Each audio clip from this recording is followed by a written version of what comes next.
மகிமையும் மாட்சிமையும் நிறைந்த ஆண்டவர் இயேசு கிறிஸ்துவின் நாமத்தினாலே யாவருக்கும் அன்பின் வாழ்த்துக்கள். கர்த்தர் ஒவ்வொருவரிலும் மகத்துவமான காரியங்களை செய்து மகிமைப்படுத்துவாராக.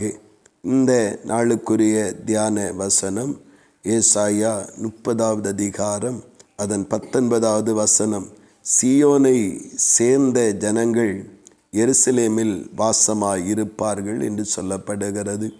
அநேக தீங்குகளை குறித்து முன்னறிவிக்கிற இந்த வேத பகுதி அந்த தீங்குகளினின்று தப்புவிக்கப்படுவதற்காக தேவ சமூகத்திலே தேவனுடைய ஆவியானவர் அங்கே என்ன செய்ய வேண்டும் அப்படி என்கிற ஆலோசனையையும் அங்கே சொல்லுவதையும், அந்த ஆலோசனை கேட்டு யார் நடப்பார்கள் என்பதை குறித்தும் இந்த வேத பகுதி நமக்கு சொல்லுகிறது.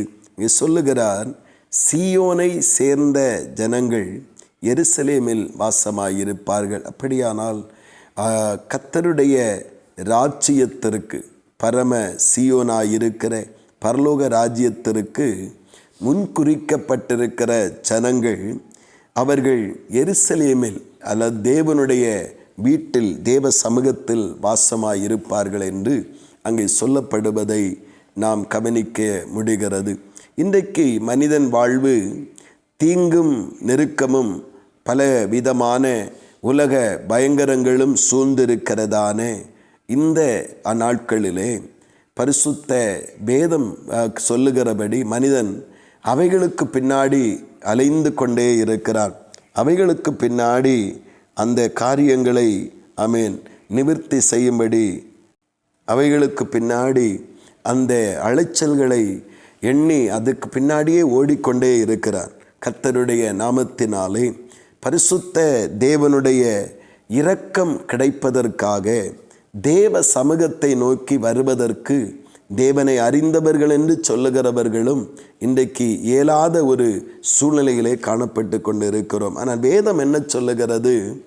சீயோனுக்குரியவர்கள், தேவனுடைய ராஜ்யத்திற்கு முன்குறிக்கப்பட்டவர்கள், எப்பேற்பட்ட நெருக்கடியான காலத்திலும் அவர்கள் எருசலேம் ஆகிய தேவ சமூகத்தில் வாசமாயிருக்க, தேவனுடைய பாதத்தில் அமர்ந்து ஜெபிக்க, ஆராதிக்க தங்களை ஒப்பு கொடுத்தவர்களாயிருப்பார்கள். அப்படிப்பட்டவர்களுடைய வாழ்க்கையில்தான் அவர்களுடைய வாழ்வை சூழ்ந்திருக்கிற பயங்கரங்களிலிருந்து அவர்களுக்கு வேதனையையும் கண்ணீரையும் கொடுத்து கொண்டு அவர்கள் வாழ்வை கண்ணீரின் பள்ளத்தாக்கை போன்ற கடினமான பகுதிகளிலேயும் கர்த்தருடைய அதிசயங்கள் அங்கே வெளிப்படும் என்று சொல்லி அங்கே சொல்லப்பட்டிருக்கிறது. அந்த உலக சூழ்நிலைக்காக உலகத்திற்கு நேராய் ஓடிக்கொண்டிருக்கிறவர்களுக்கு அற்புதம் நடக்கும், கர்த்தர் இறங்குவார் என்று சொல்லப்படவில்லை.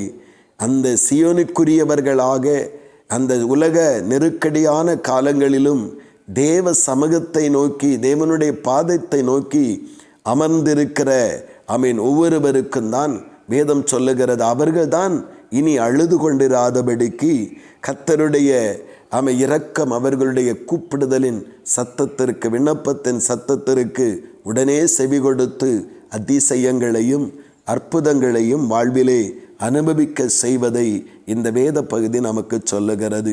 பிரியமானவர்களே, இன்றைக்கு நாம் என்ன செய்து கொண்டிருக்கிறோம்? உலகத்திலே பயங்கரங்களும், உலகத்திலே பாடுகளும், தேவைகளும், உலகத்திலே நெருக்கங்களும் இருக்கிறது என்பதற்காக, அதை சமாளிப்பதற்காக, அதை சரிகட்டுவதற்காக அதற்கு பின்னாகவே ஓடிக்கொண்டிருக்கிறோமா?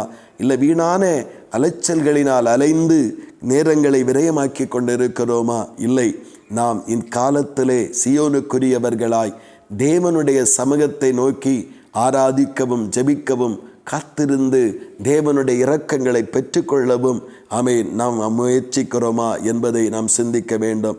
நாம் இந்த காலத்தை உலகத்திற்கு நேராக நாம் அதை பிஸியாக்கி கொள்ளுவோம் என்றால் தேவனுடைய இரக்கம் நம்முடைய வாழ்விலே கிடைக்க வாய்ப்பில்லாமல் போய்விடுகிறது. ஆனால் இக்காலங்களிலே தான் தேவனை நோக்கி, தேவ சமூகத்தை நோக்கி நம்முடைய கால்கள் நிற்க வேண்டும். அப்பொழுதுதான் நம்முடைய கூப்பிடுதலுக்கு பதில் கிடைக்கும், நம்முடைய கண்ணீருக்கு ஒரு விடை கிடைக்கும், நம்முடைய நெருக்கத்திலிருந்து ஒரு விசாலத்தை கர்த்தர் உண்டாக்குகிற தேவனாயிருக்கிறார்.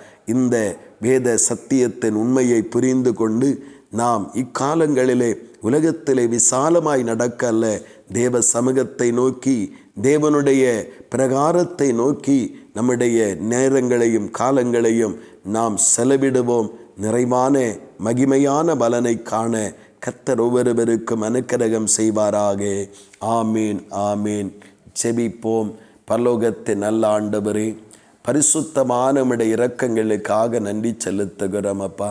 வேத வசனத்திலே ஆண்டவரே எங்களுக்கு தெளிவான இக்காலத்தின் பயங்கரங்களை குறித்தும், அந்த பயங்கரங்கள் நடுவிலே யார் கர்த்தரை நோக்கி, கர்த்தருடைய சமூகத்தை நோக்கி காத்திருந்து ஜெயத்தையும் மகிமையையும் வாழ்விலே சுதந்திரித்து கொள்ளுவார்கள் என்பதை குறித்தும் பரிசுத்த வேதம் எங்களுக்கு நிறைவாய் கற்றுத்தருகிறதே தகப்பனே.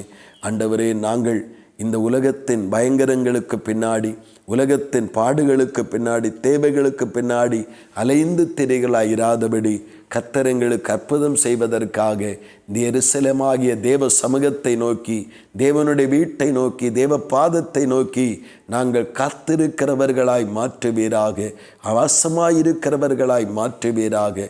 ஆண்டவரே, அப்பொழுதுதான் எங்கள் அழுகைக்கு ஆண்டவரை பதில் உண்டு, எங்களுடைய அலைச்சல்களுக்கு பதிலுண்டு, எங்களுடைய கண்ணீரின் வாழ்வுக்கு ஒரு விடுதலை உண்டு என்பதை நாங்கள் அறிந்து கொண்டோம். உண்மையின்படியே செய்ய சீயோனுக்குரியவர்களாய் நிலைநிற்க கர்த்தர் எங்களுக்கு உதவி செய்யும். அப்படி நீங்கள் செய்கிறபடியாய் ஸ்தோத்திரம், ஸ்தோத்திரம்.